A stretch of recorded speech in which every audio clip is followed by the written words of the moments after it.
Naranasan niyo na po ba ang magtanim? Nung pandemic, napakadami kong nakilala na dahil hindi makalabas ng bahay ay sinubukang magtanim ng halaman. At nakita nilang kung paano hindi madali ang mag-alaga ng halaman, lalo na ang pumili ng tamang lugar at lupa na pagtataniman nito. Hindi basta may seed ka ng hawak ay itatanim mo na lang ito kung saan.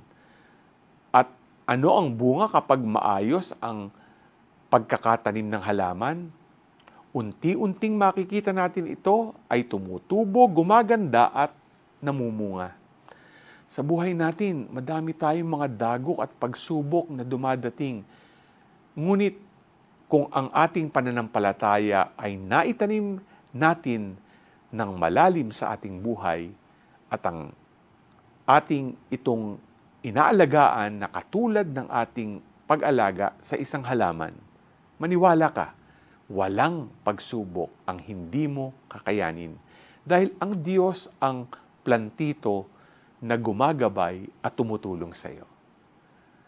Tingnan niyo si Maria nang dahil sa kanyang magulang na sina San Joaquin at Santa Ana na ating pinagdiriwang kapistahan ngayon, ay nagawa niyang mamunga at sumunod sa kalooban ng Diyos.